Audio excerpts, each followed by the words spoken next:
Morning, everybody. So welcome to maybe 72, I think. Jeez, I'm getting up there. Anyway, I seen the partway through the last video. I had a piece of strip steel, and I didn't actually measure it. I looked up. I think I might have had a ruler or something just to measure it. I want to see if it's thicker or thinner than that piece of plate that I've got there. That we've been cutting making all these other tools and bits and brackets and stuff out of. Because obviously when we make these tapered tubes and everything, and we've got the brackets to put onto them to pick up these mounting points, I need to be able to make it out of something. So, and without it being over heavy, I don't want to be trying to chase something that doesn't exist, if you know what I mean. Like I could go to a heavy gauge panel steel, but I don't think panel steel, well, it depends on what you can get to. Sometimes you might look at a sheet like on a computer and say, oh yeah, you can get whatever gauge, and that's so many mils thick, and you think, oh yeah, that'd be perfect. But when you actually go to get it in reality, it's like something that doesn't exist in your part of the world, if you know what I mean. But anyway, so this is the piece of strip steel that I had at home off something from years ago. I can't remember what. Actually, I do remember. I think it was when I was building my VC Valiant, I think when I was making the radiator mount supports or something like that, I think it might have been a leftover piece from that. So that's like 15 years ago or more. But anyway, let's see how thick this is. I think it's about 3 mil. Yeah, it's about 3 point. Oh God, that magnetic pickup on this is not working very well. It's doing a wee spaz. Hold on. I'll see if I can sort that out and come back to you. Right, back to you again. Right, so it was fluctuating. It wasn't staying steady. So it's about it's a little bit over 3 mils thick, 3.1, thereabouts. So this other plate steel that I've got here, that big sheet we've been cutting stuff off, I just got a scrap and I just clean the edge of it up. I think this is about 3.6 or something like that. No, it's about the same. 3.1, 3.2. See, I don't think I'm actually going to get anything thinner than that. I actually thought that might have been a bit thick. But, yeah, I don't know.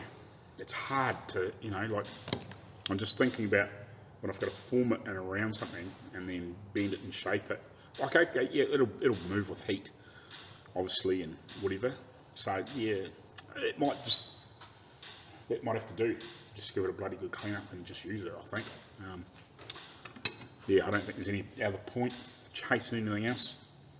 At the end of the day, I can probably just give it a good, maybe a real good, nice, hard grind back and make it a little bit thinner. It's not going to make a lot of difference, I don't think.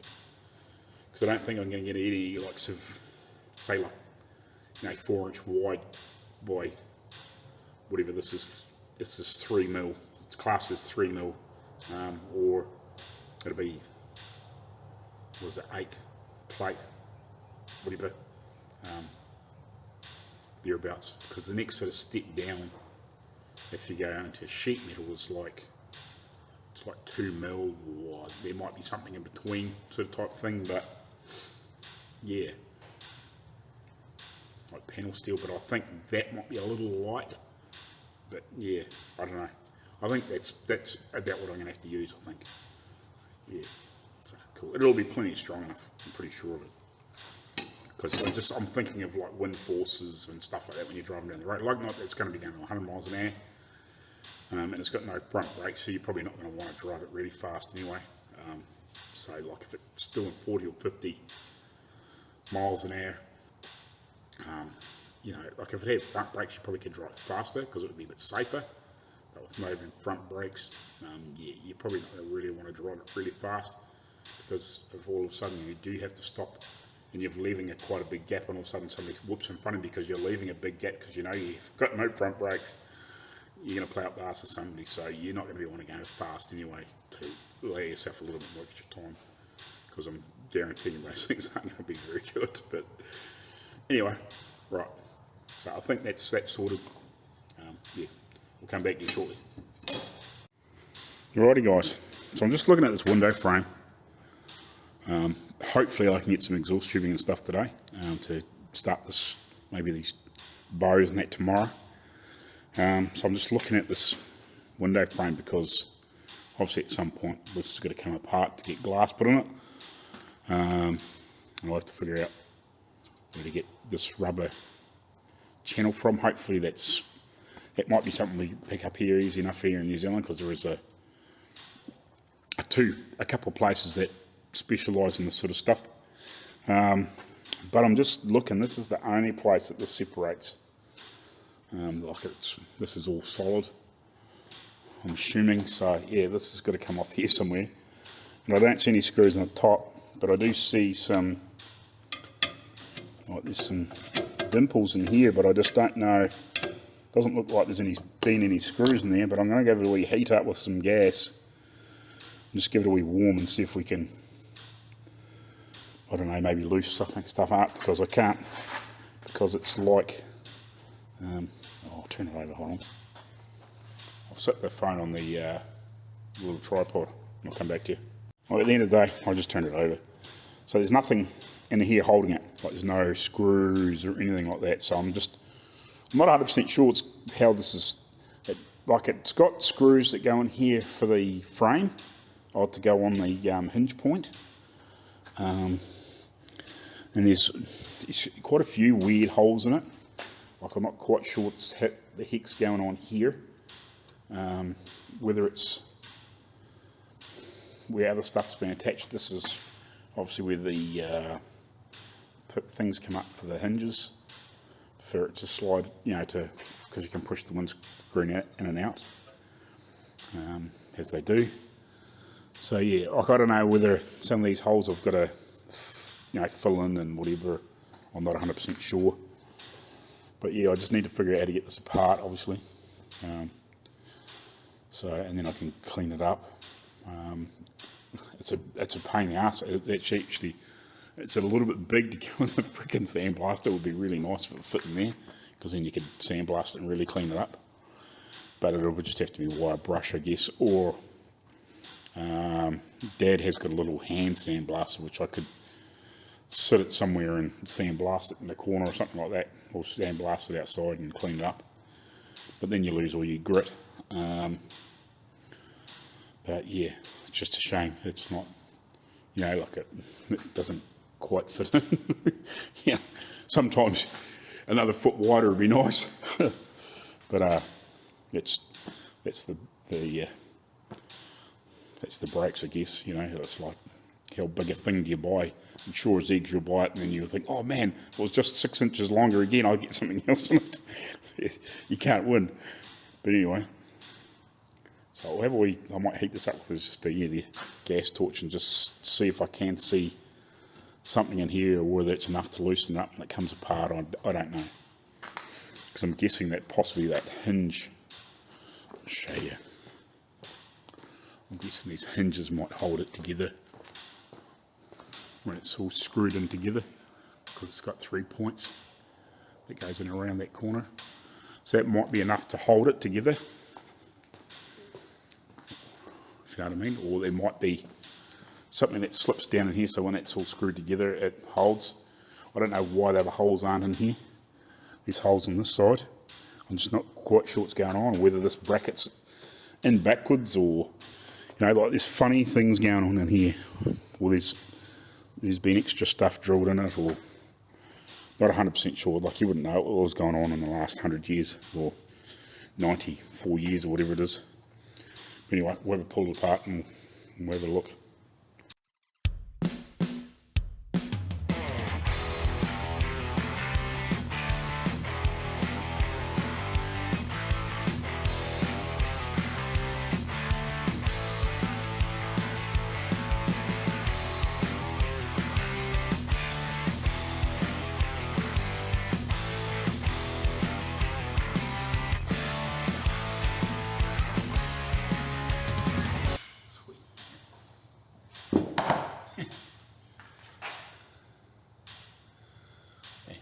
Just like that.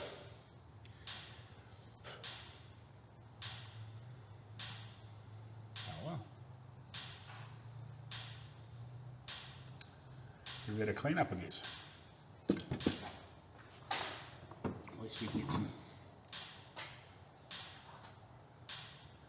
shit sorted for that. Man, that'd be nice to get that in that freaking cabinet. The rest of this rubber out till it's right. What's left of it? Find a screwdriver.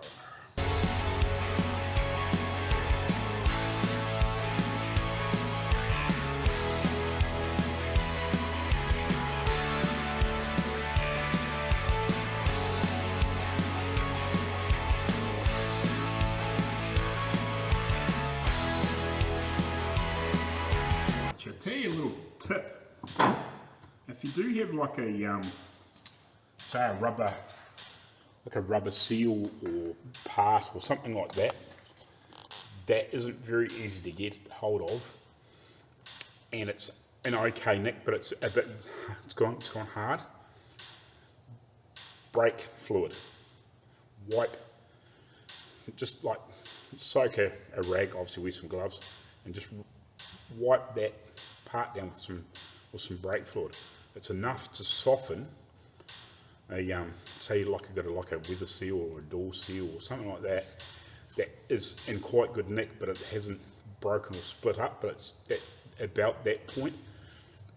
Wipe it down with some brake fluid. It's actually a trick I learnt from again from YouTube, watching Rick at Hombre Garage over there in Canada. He's actually near, I don't know if you watch, there's quite a few channels from over that sort of direction, but he's over in that sort of Vancouver area, heading back towards that area, with British Columbia, you know, basically back towards the, what are we talking there, West Coast? Yeah, heading back towards that California, that coast of America. Yeah, so he's over near there. Actually, he's not, well, I wouldn't say he's not far away, but if you ever watch that channel or that TV program, Rust Brothers, he's kind of in that area, but a bit further towards the coast. There's been a couple of times I've watched a couple of episodes and they were actually doing stuff right near where here he is. So yeah, he's actually quite a good channel to go back. There's a lot of quite handy content in there, but he does really, really good work. But yeah, there was an episode there that one of his workers at the time, I think it was Lisa, the chick that's there, that she did a lot of welding and fab and stuff, and she was playing around with some old, I can't remember what it was, window seals or whatever it was, and they were hard, but they were apparently really, really hard to get. So yeah, they were sitting there and just rubbing them down with just some brake fluid, because the brake fluid was soaked into rubber and made it soft again. How long that lasted, I don't know, but yeah, she was just had a rag, like a soaked rag with some gloves on, and she was just gently just wiping it on there, and obviously letting it sit for a while, and then come back and feeling how soft it was, and maybe give it another go, and it was softening up and making it nice and supple again. So nice little tip for you, because I was just thinking about it while I was trying to get this shit out of here, and I was like, that's a bit beyond that. I obviously expect to have like a little flap on it or something like that, but yeah, this is a little bit past that. It's a bit wooden. Well, I have thought about doing it before with other things.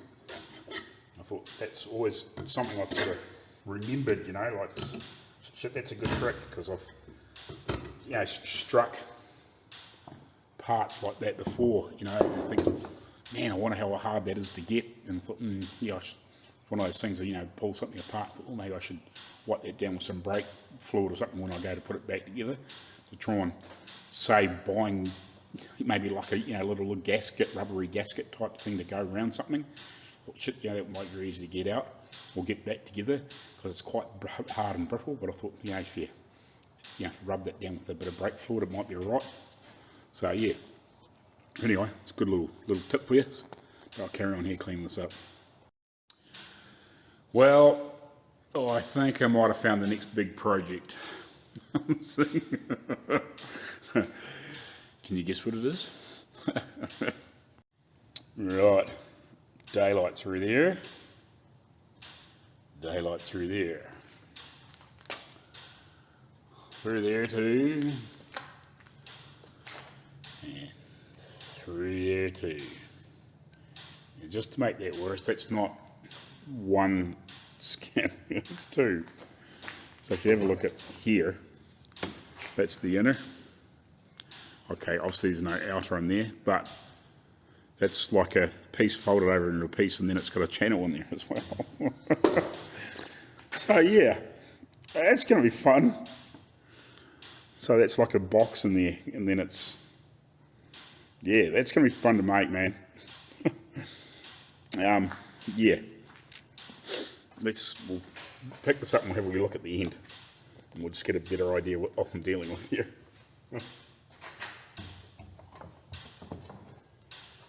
So,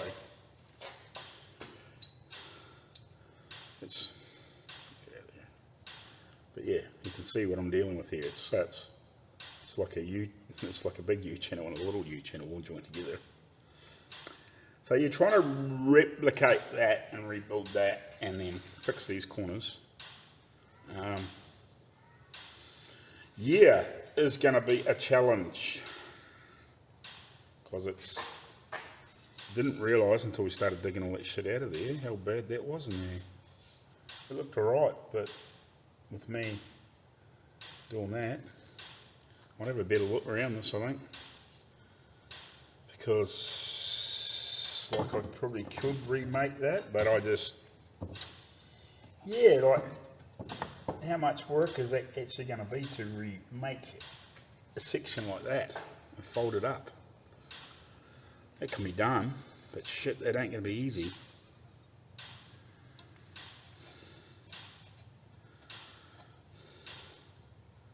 Holy mother. Just trying to look to see how that's done. Right. So I've taken this piece off to sort of show what I was trying to make. And that's just one side of it. But it's, I wouldn't say it's really close, if you know what I mean. It's along those lines, but it's not close enough. I think this is a bit thicker. I think it's part of the problem. It's heavier than that, which doesn't help. Yeah, shit, I'm really torn on what to do here. I can see me cutting this into like lots of little pieces and trying to like rebuild it like a little piece at a time, if you know what I mean. And then like trying to weld it all back together. So if I end up doing that, I really need to make something that I can hold that shape. You know, something I can sit it in to hold that shape. So when I actually go put it back together, it's still in that shape. Because yeah, that's not going to be easy. I'll turn the camera around, hold on. Yeah, like you almost need something that you can sit, like a buck or something that you can sit that in and clamp it in there. Because I can see I'm going to have to, I don't know, like cut this actually into pieces and repair the sections, and then from the inside, and then weld it back together on the outside and piece it all back together. Yeah, because I was hoping to form like this whole section together, like out of bits, and then, you know, like weld a piece in there. But I don't think that's going to work. I'm going to have to try and cut it up and repair it from the inside out, and then join You know, and then like obviously weld it across here and then weld right through the centre here type sort of thing to put the pieces together. Yeah, I think that's sort of where I'm at. Because that was hard enough to make, let alone making it as something thicker to get the profiles right, if you know what I mean. Like if you had, I don't know, like trying to figure out how they made that for a start off is like head scratching. The only thing I can think of is whether it was made through, I don't know, like some sort of jaw form or something like that, and it was squeezed together, and then it was let go a little bit, and then it could slide out. You know, like it was made in like lengths of, you know, like, I don't know, 6 feet or whatever. It was like squeezed in, like from a, say like from a square tube or something like that. They calculated it, and it was something like grabbed in and then released a little bit, and then they could slide that section out, and they open the jaws, and then they put another piece, and then it squeezed in, like at a big long length of it. Or it was, that's kind of what it looks like to me, because you can see the folds in it. But geez, I'd like to be able to talk to the old boys that made this, because she's a head scratcher. It takes some figuring out. That's sort of the only way I can sort of think, is to slice it through the middle in between these pieces, and then like repair the back edge of that in there, and then repair the back edge of that, if you know what I mean, and then try and have it so it's clean enough in this groove to get rubber back in there. And yeah, far out, it's not easy. But I think that's about the only way I can see of doing it. Now that I've had a go to try and make that, it's just, yeah, it's two smaller bends. Like as I said, if you had like a hydraulic bender, it was a real fine tolerance one, and it had a lot of power.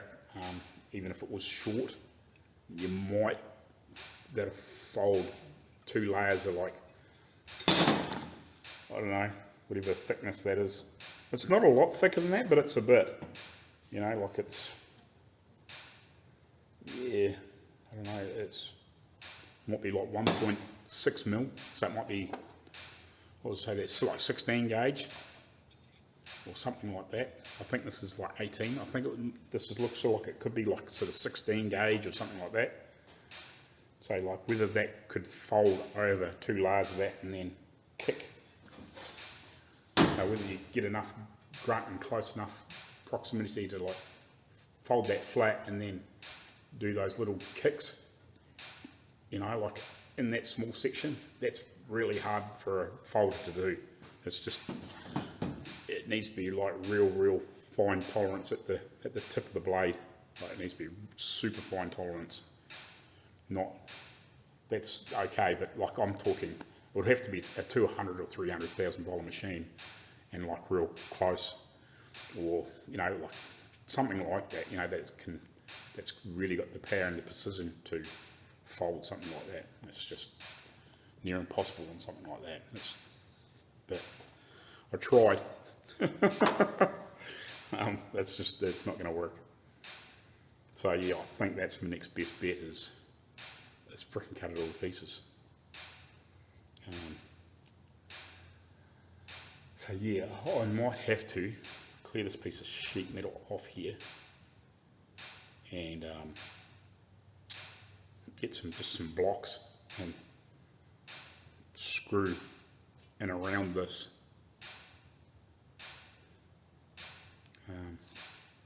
You know, to position this, you know, even just little pieces of this.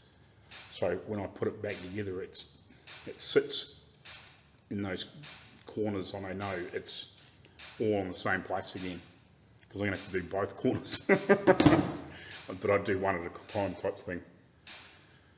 Yeah, and there's even like a couple patches on this one corner where it's about rotted through, so I'm going to have to like make some little sections of that and put in there and whatever, and hopefully it's good enough, and then obviously like a little bit of body filler or something like that just to make it pretty. But yeah, I think that's the only way I'm going to do it. So yeah, that's scary. Right, challenge accepted.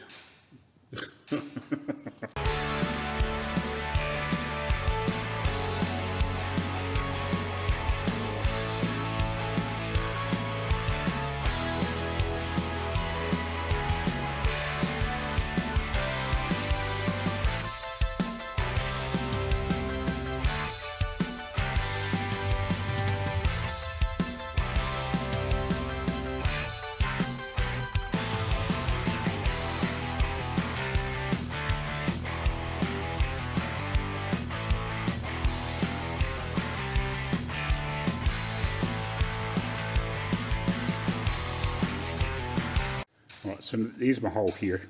It's fairly close to that corner, but I'm going to come back a good couple of inches or more and cut it down here, just in case it happens to be rotten further back. I'd rather give myself a bit to play with than having to cut it up again. So I'll cut it here, and then in here it's rotten to about here. Oh. Right, phone calls. So yeah, in here I'll cut back here about the same, a good couple of inches back, just in case it happens to be rotten further back. So I'll cut it through here for a start off, and I'll cut through here, and at least then I can separate it in bits then from there on. Right, I'll cut it off and I'll come back and use it.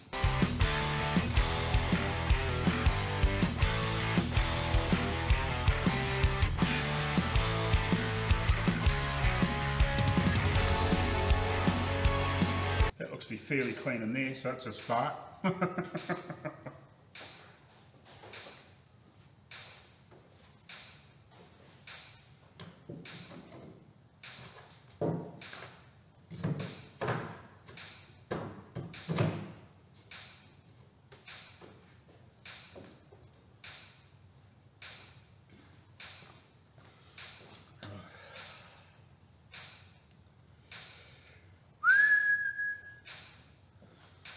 So now, yeah, so you can sort of see the channel that I was sort of fighting with trying to make. Like it's so hard to make. Actually, no, I'll cut it in half and then I'll sandblast it. But yeah, I'm going to have to replace like all this and, fill up here, and then the same on the other side, and possibly even a bit in these corners once I actually weld it back together. Fun. But yeah, this is probably the easiest way to do it than trying to actually make a piece.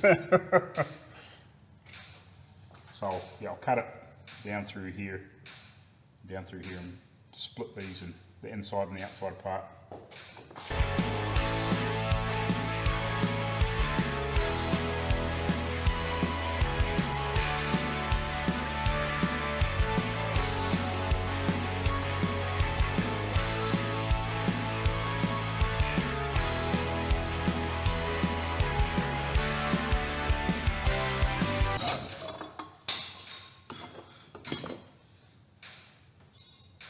Right. Yeah.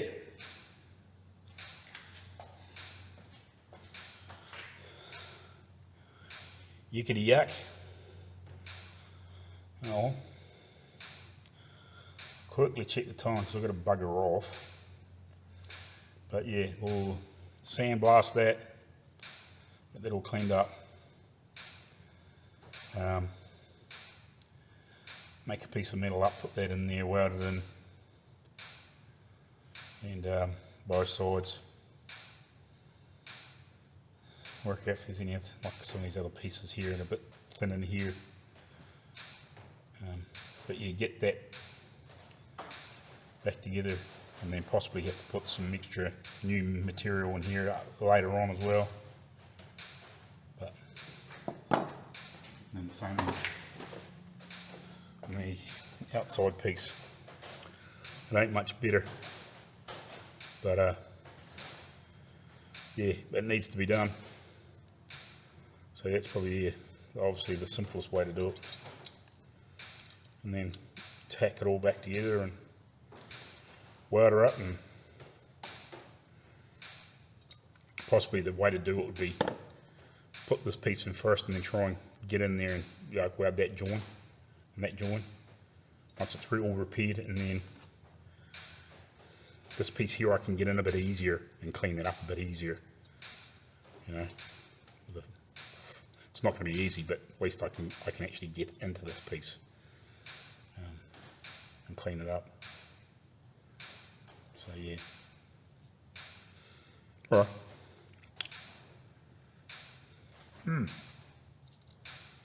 Right, later. Anyway, I had enough time to just give them a quick sandblast and just clean the shit out. So yeah. And that's that one. Cleaned up with a sandblaster. You know, just roughly. I might have to cut these further apart yet, I'm not sure, because just to get in there to weld that in there, well, to get in there to actually get the shit metal out of there and whatever,